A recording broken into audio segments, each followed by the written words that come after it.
Hi guys, எல்லாருமே எப்படி இருக்கீங்க? இன்னைக்கு நம்ம இந்த வீடியோல How Not to Summon a Demon Lord anime ஓடிய எபிசோட் 2 தான் பார்க்க போறோம். ஆனா அதுக்கு முன்னாடி ஒரே ஒரு சின்ன சேஞ்சஸ். என்னன்னா அந்த பேர் கொஞ்சம் பெருசா இருக்கிறதுனால சொல்லும்போது நானே தப்பா சொல்லிட்டு இருக்கேன். அதனால Demon Lord from Another World நானே பேரை மாத்திக்கிறேன். அதனால இதுக்கு அப்புறம் வரக்கூடிய வீடியோல இந்த பேரை வச்சு கண்டினியூ பண்ணிப்போம். ஆனா அதுக்கு முன்னாடி நம்ம சேனலுக்கு யாராச்சும் சப்ஸ்கிரைப் பண்ணாம இந்த வீடியோ பார்த்துக்கிட்டு இருக்கீங்கன்னா இந்த வீடியோ பார்த்து முடிச்சுட்டு உங்களுக்கு பிடிச்சிருக்குன்ற பட்சத்துல சப்ஸ்கிரைப் பண்ணிக்கோங்க. இல்லனா நம்ம சேனலோட நேம் ஞாபகத்துல வச்சுக்கோங்க. எப்பெல்லாம் உங்களுக்கு இந்த அனிமே எல்லாம் பார்க்கணும்னு தோணுதோ அப்பெல்லாம் சர்ச் பண்ணி பார்த்து என்ஜாய் பண்ணுங்க.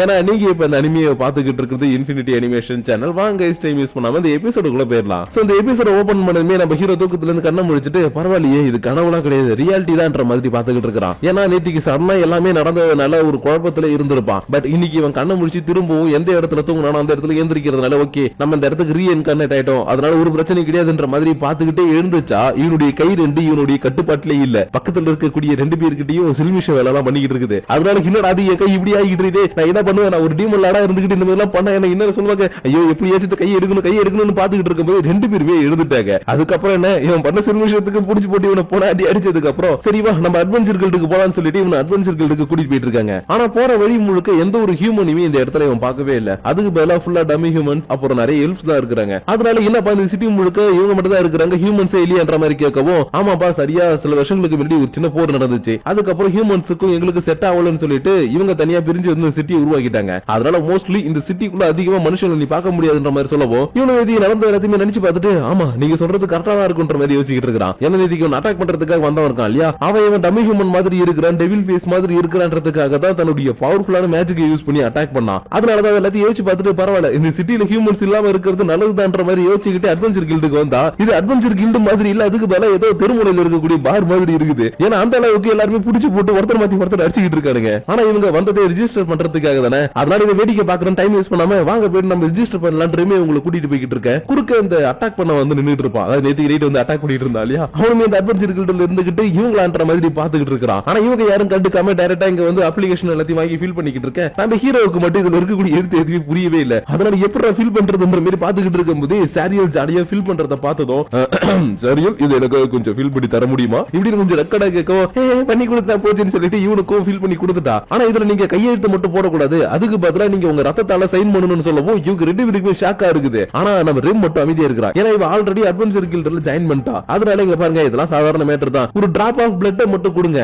அதுவே போதும்ன்ற மாதிரி சொல்லவும் இல்ல என்னால முடியாதுன்ற மாதிரி சரியில் பயந்து போயிட்டு இருக்கா. ஆனா நம்ம ஹீரோ தான் இவங்களுக்கு மாஸ்டர் மாதிரி இந்த இடத்துக்கு வந்திருக்கான் இல்லையா, அதனால நம்மளே ஆரம்பிப்போம்னு சொல்லிட்டு கத்தி எடுத்து பார்க்கவும் நல்லா பளபளன்னு ஷார்ப்பா இருக்குது. அதனால இதை பார்த்துட்டு என்னடா அது கொஞ்சம் வாயை விட்டுட்டு மினிட்டு வந்துட்டப்போ சரி ஓகே எதுவும் இருந்தா சின்னதா மட்டும் கீறுவோம்னு சொல்லிட்டு லைட்டா ஒரு கீரலை போட குடங்குடமா ரத்த வெளியில வந்துகிட்டு இருக்குது. இருந்தாலும் வந்த வெளியே முடிக்கணும் இல்லையா, அதனால பச்சைக்குன்னு சீலை வச்சதுக்கு அப்புறம் சாரியிலும் தன்னுடைய சீலை வச்சுட்டு அடுத்தது இவங்களுடைய பவர் லெவல் எந்த அளவுக்கு இருக்குதுன்றதை டெஸ்ட் பண்றதுக்காக போயிட்டாங்க. ஏன்னா இவங்களுடைய பவர் லெவலை பொறுத்துதான் இவங்களுக்கு ரேங்கிங் கொடுக்கறது அப்புறம் இவங்களுக்கு தேவையான வேலையை கொடுக்கறதுன்னு நிறைய விஷயங்களை பண்ணுவாங்க. அதனாலதான் இங்க இருக்கக்கூடிய ஒரு ரிஃப்ளெக்ஷன் கிளாஸுக்கு முன்னாடி நிக்க வச்சுக்கிட்டு உங்களுடைய பவர் லெவல் எவ்வளவுன்றத பாக்கணும்னு கையை வைங்கன்ற மாதிரி சொல்லிட்டு இருக்க. நம்ம சாரியிலுக்கு கொஞ்சம் டவுட்டா இருக்குது, என்னன்னா இந்த கண்ணாடியில ரிஃப்ளெக்ஷனே இல்ல, அப்படி இருக்கும்போது எப்படி என்னுடைய பவரை பாப்பீங்கன்ற மாதிரி கேட்கவும் நீங்க கை வைங்க ஆட்டோமேட்டிக்கா உங்களுடைய பவர் தெரியும்ன்ற மாதிரி சொல்லவும் இவ்வளவு சரி ஓகே கையை வச்சுட்டா போச்சுன்னு சொல்லி வச்சதும் இவளுடைய உடம்புல இருந்து சின்னதா ஒரு பவர் எடுத்துக்கிட்டு இவளுடைய பவர் லெவல் எந்த அளவுக்கு இருக்குதுன்றத காட்டுது. ஆனா இவளுடைய பவர் லெவல் ஜஸ்ட் 40ல தான் இருந்திருக்கும். அதை கேட்டதுமே மனசு உடைஞ்சு போயிட்டா. ஏன்னா ரெம்முடைய பவர் லெவலே 48ல இருந்திருக்கும். அதனாலதான் எல்ஃபா இருக்கக்கூடிய நான் எப்படியாச்சும் இவளை விட கொஞ்சமாச்சும் அதிகமா இருப்பன்ற மாதிரி எல்லாம் நினைச்சிட்டு இருந்தா. ஆனா என்ன பண்றது ரொம்ப கம்மியான பவர் லெவல்ல இருக்கா இல்லையா, அதனாலதான் எல்லாம் போச்சுன்ற மாதிரி பாத்துக்கிட்டு இருக்க. சரி ஓகே என்னுடைய பவர் லெவல் எவ்வளவு இருக்குதுன்ற செக் பண்ணி பாக்குறேன்னு சொல்லிட்டு கண்ணாடியில கைய வச்சா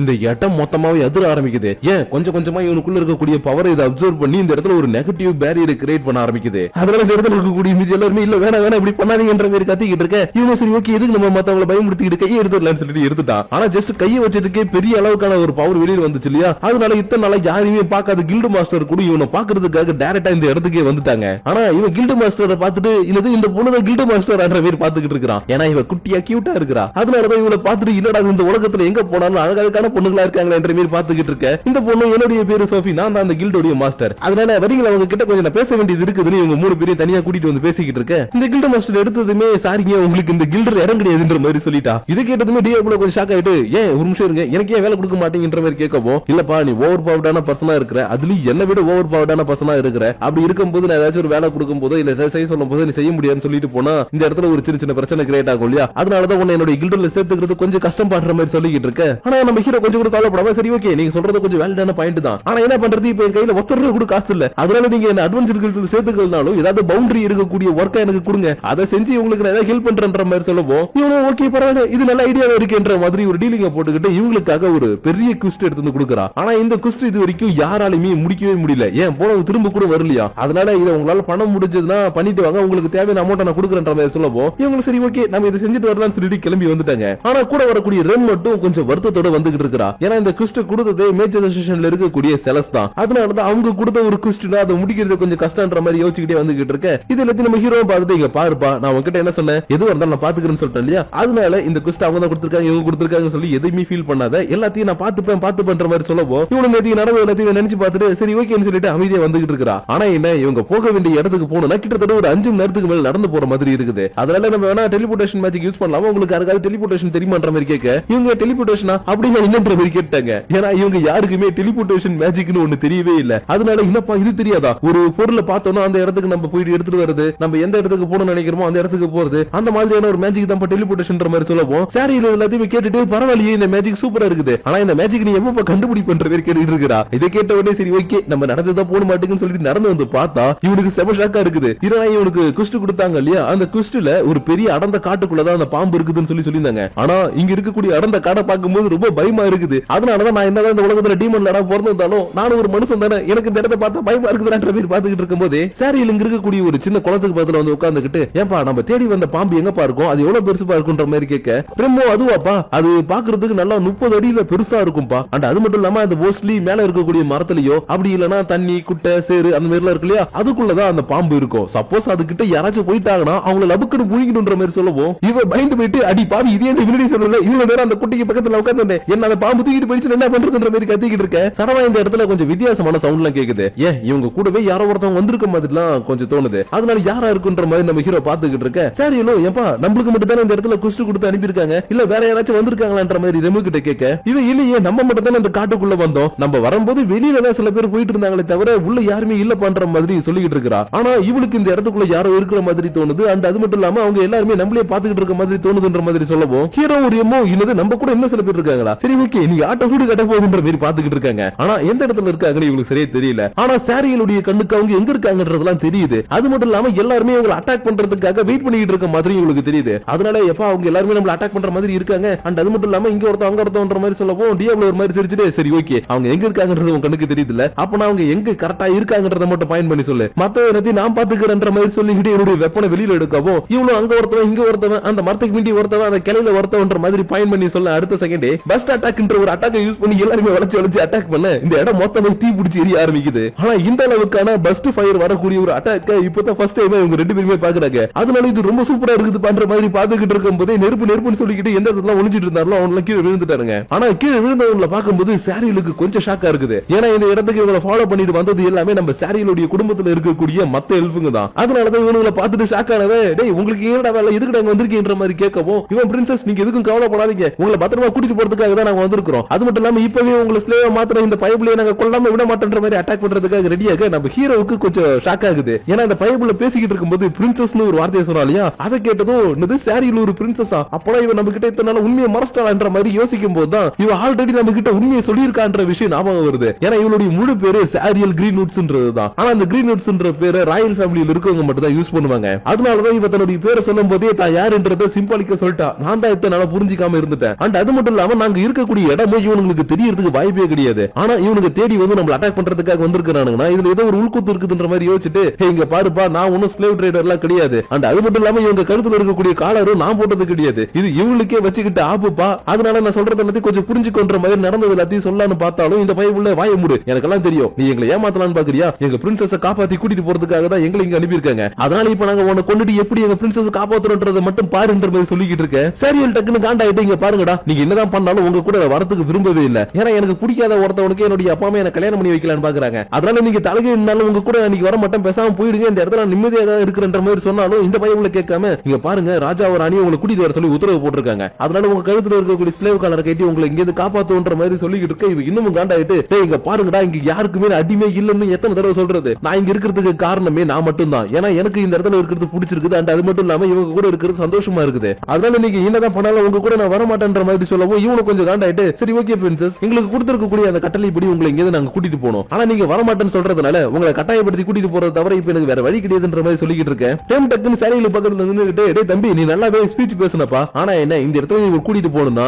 என்ன தாண்டி நீ கூட்டிட்டு போகணும். ஏன்னா இவளுக்கு இந்த சிட்டில கிடைச்ச முதல் ஃப்ரெண்டே நான் தான். அதனால முடிஞ்சா என்ன தாண்டி கூட்டிட்டு போங்கன்ற மாதிரி சொல்லிட்டு சாரியில கிட்டே இங்க பாருப்பா, நீ இத்தனை நாளா எவ்வளவு கஷ்டப்பட்டு இருப்ப, எந்த அளவுக்கு வேதனை அனுபவிச்சிருப்பன்றதெல்லாம் எனக்கு தெரியல. பட் நான் இன்னைக்கு தெரிஞ்சுக்கிட்டதுக்கு அப்புறம் உன் கூட நான் நிக்கணும், உனக்கு நான் ஹெல்ப் பண்ணணும்னு தோணுது. அது மட்டும் இல்லாம உன் கூட ஆரம்பத்துல இருந்து இப்போ வரைக்கும் நான் சண்டை போட்டுக்கிட்டே இருந்தாலும் நீ எனக்கு ரொம்ப பிடிக்கும் பண்ற மாதிரி சொல்லவும் சாரியிலுக்கு ரொம்பவே டச்சிங் ஆயிடுச்சு. அதனால தேங்க்ஸ் பண்ற மாதிரி சொல்லிக்கிட்டு இருக்க. இந்த ஹெல்ப் சரி ஓகே நீங்க பேசலாம், பேசி முடிச்சிட்டீங்களா கிளம்பலாம்ன்ற மாதிரி திரும்ப இவளை கூட்டுக்கிட்டே இருக்கிறான். ஆனா இதுக்கப்புறமும் நம்ம சும்மா இருந்தா சரி வராதுன்னு நம்ம ஹீரோவை இங்க பாருங்கப்பா, நீங்க இந்த இடத்துக்கு வந்ததுக்கு அப்புறம் 3 பெரிய தப்பு பண்ணிட்டீங்க. முதலாவது நான் ஸ்லேவ் ட்ரேடர் கிடையாது, ஆனா நீங்க ஸ்லேவ் ட்ரேடர்னு திரும்ப திரும்ப அந்த வார்த்தையை சொல்லிருக்கீங்க. ரெண்டாவது சாரியில் என்னதான் உங்களுடைய பிரின்சஸா இருந்தாலும் அவர் பவர்லெஸ்ஸா இருக்கக்கூடிய ரொம்பவே கியூட்டான ஒரு பொண்ணு, ஆனா அவளையே நீங்க வலுக்கட்டாயமா கூட்டிட்டு போவன்னு வார்த்தையை விட்டீங்க இல்லையா, அது மிகப்பெரிய தப்பு. அப்புறம் மூணாவது நான் யாரு எப்படிப்பட்டவன் எதுவுமே தெரியாம என்னைய நீங்க இனிமே ஏத்துக்கிட்டது, அதனால இந்த 3 தப்புக்கு நீங்க தண்டனை அனுபவிக்க போறீங்கன்ற மாதிரி கத்திக்கிட்டு இருக்க. இந்த பயப்புல இதெல்லாத்தையும் காதுல வைக்காம என்னடா அவன் புலம்பிக்கிட்டு இருக்கான், அட்டாக் பண்ணிட்டாங்கன்னு சொல்லிட்டு டக்கு டக்குன்னு வில்ல விட்டு அட்டாக் பண்ணிட்டானுங்க. ஆனா நம்ம ஹீரோக்கு எதுவுமே ஆகல,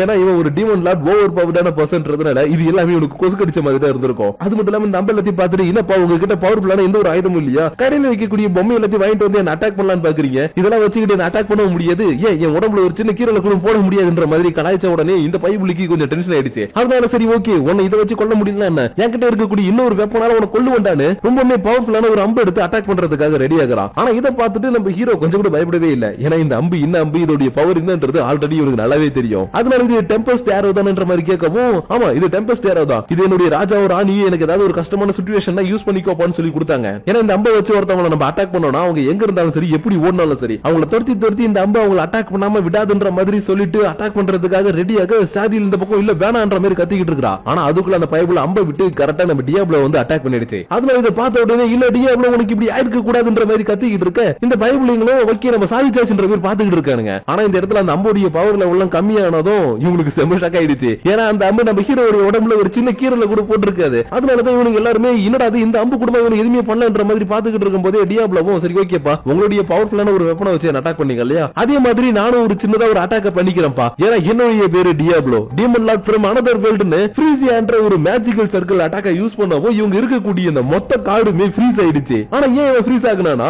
எல்ப்ஸ்க்கு இந்த ஃப்ரீஸ்னா சுத்தமா ஆகவே ஆகாது. அதனால இல்ல முடியலன்ற மாதிரி உட்கார்ந்துகிட்டு இருக்கு. அந்த இடத்துக்கு ஒருத்த ஓடி வந்து ஏன்டா உங்களுக்கு நான் கரெக்டா மேப்லாம் போட்டு கொடுத்து இவங்க தான் வருவான் இப்படி அட்டாக் பண்ணுங்க அப்படி அட்டாக் பண்ணுங்க எல்லாத்தையும் சொல்லி கொடுத்து தானே அனுப்புனேன். அவன் இந்த இடத்துல பார்த்த உடனே நீங்க கொண்டிருக்க வேண்டியதானன்ற மாதிரி கத்திக்கிட்டே இருக்கவும் நம்ம டியாப்ளோ டக்குனு இவனை பார்த்துட்டு நினைச்சேன்டா இதுக்கு எல்லாத்துக்கு பின்னாடி நீ தான் இருப்பேன்னு. உண்மையை சொல்லி எதுக்காக இதெல்லாத்தையும் பண்ணிக்கிட்டு இருக்கிற, உனக்கு என்ன பிரச்சனைன்ற மாதிரி கேட்கவும் இல்ல நான் இதெல்லாம் வேணும்னே பண்ணல, நான் இன்னைக்கு காலையில அட்வென்ச்சர் கில்டுக்கு வரும்போது உன் கூட இருக்கக்கூடிய பிரின்சஸ் உடைய கழுத்துல ஸ்லேவ் காலர் இருந்துச்சு, அதனாலதான் இவங்க கிட்ட சொல்லி இவங்க இந்த இடத்துக்கு வர சொன்னேன், மத்தபடி வேற எதுவும் இன்டென்ஷன் கிடையாதுன்ற மாதிரி சொல்லி சமாளிக்கிறான். ஆனா நம்ம ஹீரோவுக்கு இவன் யாரு என்ன ஏதுன்றது நல்லாவே தெரிய வந்துருச்சு இல்லையா. அதனால இங்க பாடா நீ என்னதான் கதை சொன்னாலும் நீ யாருன்றது எனக்கு நல்லாவே தெரியும். அதனால இன்னொரு தடவை தயவு செஞ்சு என்னுடைய வழியில குறுக்க வந்துடாத, வந்தினா அன்னைக்கு தான் உனக்கு இந்த பூமியில வாழறதுக்கு கடைசி நாள்னு சொல்லி மிரட்டிக்கிட்டு இருக்க. ரேமோ ஆமா அவன் சொல்றது கரெக்ட் தான், இன்னொரு தடவை தேவையில்லாம எங்க வழியில குறுக்க வராத, அப்படி நீ குறுக்க வந்தீங்கன்னா இந்த விஷயத்த எல்லாத்தையும் நான் செலஸ்ட் சொல்ல வேண்டியதா இருக்குன்ற மாதிரி சொல்லவும் இல்லங்க நான் இந்த இடத்துக்கு சும்மா வந்தேன், நான் இதுக்கப்புறம் உங்களை பார்க்கவே மாட்டேன், நீங்க யாருன்னு எனக்கு தெரியாதுன்ற மாதிரி சொல்லிட்டு ஓடி போயிட்டான். அதுக்கப்புறம் சாரியில இங்க வந்திருக்கக்கூடிய இந்த போர் வீரர்கள் எல்லாம் பாத்தீங்க பாருங்க, நீங்க எல்லாருமே என்னுடைய அப்பா அம்மாவுடைய கட்டளைப்படி இங்க வந்தீங்கன்னு எனக்கு நல்லா தெரியும். ஆனா அவங்க என்ன கட்டாயப்படுத்தி தான் எல்லாத்தையும் பண்ண வைக்கிறாங்கன்றதுனால என்னால அங்க கண்டிப்பா திரும்ப வரவே முடியாது. அது மட்டும் இல்லாம இங்க எனக்கு உண்மையான 2 ஃப்ரெண்ட்ஸ் கிடைச்சிருக்காங்க, அதனால கடைசி வரைக்கும் நான் இவங்க கூட தான் இருக்க போறேன், நீங்க இங்க இருந்து கிளம்புங்கன்ற மாதிரி சொல்லி இவங்களை அனுப்பி வச்சுட்டு பிரேம கிட்ட வந்து எப்பா வாப்பாடமா போலாம் எனக்கு ரொம்ப பசிக்குதுப்பா வீட்டுக்கு வீடு ஏதாவது செஞ்சு கொடுன்ற மாதிரி கேட்டுக்கிட்டு இருக்க. இவன் உடனே ஒரு நிமிஷம் இரு, நீ அவங்க கிட்ட என்ன ஃப்ரெண்ட் சொல்லிக்கிட்டு இருக்க, நான் எப்ப உன்னை ஃப்ரெண்டா ஏத்துக்கிட்டேன்ற மாதிரி சொல்லவும் எப்பா நீ தானப்பா கொஞ்ச நேரத்துக்கு முன்னாடி சொன்ன என்ன உனக்கு பிடிச்சிருக்குதுன்னு, அப்படி பார்த்தா நீ எனக்கு ஃப்ரெண்ட் தானன்ற மாதிரி கேட்கவும் இவன் சமாளிக்கணும்ன்றதுக்காக இல்லையே அது ஏதோ வாய் தவறி வார்த்தை வந்துருச்சு அதெல்லாம் நீ எடுத்துக்க கூடாதுன்ற மாதிரி சொல்லவும் ஹே போய் சொல்லாத நீ உன்னோட முழு மனசோட சொன்ன எனக்கு தெரியும். அது மட்டும் இல்லாம இப்ப நம்ம 2 பேரும் நல்ல ஒரு க்ளோஸ் ஃப்ரெண்ட்ஸா மாறிட்டோன்ற மாதிரி ஜாலியா சிரிச்சு பேசிக்கிட்டு இருக்க. இது எல்லாத்தையும் டியாப்ளோ பார்த்துட்டு பரவாயில்ல ஆரம்பத்தில் அடிச்சுக்கிட்டு இருந்தாலும் இப்ப 2 பேரும் ஒன்னா சேர்ந்துட்டாங்க. ஆனா நான் மட்டும் தான் என்ன பண்ண போறேன்னு தெரியலன்ற மாதிரி இன்னைக்கு ரூம் போகிறதுக்கு அப்புறம் புலம்பிக்கிட்டே உட்கார்ந்து இருக்கிறா. ஏன்னா ரெம் தனக்கு ஒரு சின்ன வேலை இருக்குதுன்னு சொல்லிட்டு வெளில போயிட்டாளுக்கு. அதனாலதான் இந்த இடத்துல சாரியல் விட்டுட்டு போயிட்டாலே இப்ப நான் என்ன பண்றது இவகிட்ட அதிகமான பேசுறது கூட இல்ல என்ன பேசுறது தெரியலன்ற மாதிரி உட்கார்ந்துட்டு இருக்கும்போது சாரியல இங்க பாருப்பா இன்னைக்கு நீ யூஸ் பண்ணாத மேஜிக் எல்லாம் இருக்கு இல்லையா அதெல்லாம் பார்க்கும்போது எனக்கு ரொம்ப பிடிச்சிருக்குதுப்பா. இந்த மாதிரி மேஜிக் எல்லாம் இந்த உலகத்துல இது வரைக்கும் நான் பார்த்ததே இல்லைன்ற மாதிரி சொல்லவும் ஆமா நீ இந்த உலகத்துல பாத்துருக்க மாட்டேன் ஏன்னா இது எல்லாமே வேற ஒரு இடத்துல இருந்து வந்த மேஜிக். அண்ட் அது மட்டும் இல்லாம இந்த உலகத்துல என்னுடைய பர்பஸ் என்ன எதுக்காக இந்த இடத்துக்கு வந்திருக்கிறேன்னு எனக்கு தெரியல. ஏன்னா நீங்க ஜஸ்ட் ஏதாச்சும் ஒரு டீமனை தான் சமன் பண்ணணும்னு நினைச்சீங்க. ஆனா அதுக்கு பதிலா நான் இந்த இடத்துக்கு வந்திருக்கிறேன்னா எனக்கு இந்த உலகத்துல ஏதோ ஒரு பர்பஸ் இருக்குதுன்னு எனக்கு எனக்கு தோணுது. அது என்னன்றத சீக்கிரமா நம்ம கண்டுபிடிச்சே ஆகணும். அப்படி இல்ல என்னால கண்டுபிடிக்க முடியலனாலும் இந்த இடத்துல எனக்கு எந்த ஒரு பிரச்சனையும் கிடையாது. ஏன்னா ஏன் கூட தான் நீங்க இருக்கிறீங்களேன்ற மாதிரி சொல்லிக்கிட்டு இருக்க இவ டக்குன்னு ஒரு நிமிஷம் டியாப்லோ உன்கிட்ட நான் ஒரு விஷயத்தை பத்தி கேட்கணும். நீ என்ன விட்டுட்டு ரொம்ப மட்டும் தான் சூஸ் பண்ணிருக்கியா? நான் உனக்கு கிடையாதா? நேத்திக்கு நடந்ததெல்லாம் எனக்கு நல்லாவே தெரியும்ன்ற மாதிரி சொல்லுவோம். ஏமா நேத்திக்கு எதுவும் நடக்கலமா, நான் ஜஸ்ட் பேசிட்டு தான் இருந்தேன். இல்ல எனக்கு நல்லா தெரியும், அதனால நீ இப்பவே சொல்லு, என்ன சூஸ் பண்ண போறியா இல்ல ரெமோ சூஸ் பண்ண போறியான்ற மாதிரி கேட்கவும் இவனுக்கு என்ன பதில் சொல்றதுனே தெரியல. அதனால ஏமா விட்டுருமா ப்ளீஸ்மான்ற மாதிரி கதறிக்கிட்டு இருக்க போதே பின்னாடி ஏதோ ஒரு நெகட்டிவ் ஆரா வர மாதிரி தெரியுது. என்னடான்னு திரும்பி பார்த்தா வெளியில போன ரெமோ வந்து இதெல்லாம் பார்த்துட்டா. அதனால படுபாவி நேத்திக்கு என்னடா என் கிட்ட அந்த மாதிரி பேசிக்கிட்டு இருந்த, இன்னைக்கு என்னடா இந்த பொண்ணை வலுக்கட்டாயமா ஏதோ பண்ண பாக்குறியா, உன்னை விட மாட்டேன் புடிச்சு போட்டு அடிட்டு அடிக்க அப்படி இந்த இடத்துல இந்த எபிசோட கட் பண்ணிட்டாங்க. சோ கைஸ் இன்னைக்கு நம்ம பார்த்த இந்த எபிசோட் மூலமா உங்களுக்கு ஒரு விஷயம் புரிஞ்சிருக்கும்னு நினைக்கிறேன். என்னன்னா நம்ம டியாப்லோ இந்த உலகத்துக்கு வரதுக்கு ஏதோ ஒரு பர்பஸ் இருந்திருக்குது. பட் அந்த பர்பஸ் என்னன்றது இவனுக்கும் தெரியல, இவனை வர வச்ச இந்த ரெண்டு பொண்ணுங்களுக்கும் தெரியல. இருந்தாலும் இந்த பொண்ணுங்க கூட இருக்கும்போது இவன் ரொம்பவே சந்தோஷமா தான் இருக்கிறான். அது மட்டும் இல்லாம இப்ப இவன் ஒரு அட்வென்ச்சரா மாறினதுனால இவன் நிறைய இடத்துக்கு போயிட்டு நிறைய விஷயங்களை செய்ய வேண்டியதா இருக்கும். அது மூலமா இவனுக்கு சில ஃப்ரெண்ட்ஸும் கிடைப்பாங்க, கூடவே சேர்த்து எக்கச்சக்க எதிரிகளும் கிடைப்பாங்க. அதனால இதுக்கப்புறம் டியாப்லோவுடைய ஜெர்னில என்ன நடக்க போகுது ஏன் நடக்க போகுதுன்றது எல்லாத்தையும் நம்ம நெக்ஸ்ட் எபிசோட பார்த்து தெரிஞ்சுப்போம். ஆனா அதுக்கு முன்னாடி இந்த எபிசோட் உங்களுக்கு பிடிச்சிருக்குன்ற பட்சத்துல ஒரு லைக்கையும் ஷேரையும் போட்டு விட்டுட்டு கீழே இருக்கக்கூடிய கமெண்ட் ஒரு லைக்கையும் ஷேரையும் போட்டு விட்டுட்டு கீழே இருக்கக்கூடிய கமெண்ட் செக்ஷன்ல உங்களுடைய பர்சனல் தாட்ஸ் அண்ட் வியூஸை கமெண்ட் பண்ணுங்க. அப்படி நீங்க பண்ணக்கூடிய அந்த கமெண்ட்ஸோட சேர்த்து உங்களை நான் நெக்ஸ்ட் எபிசோட வந்து மீட் பண்ற வரைக்கும் உங்களிடமிருந்து விடைபெறுவது உங்கள் நான்.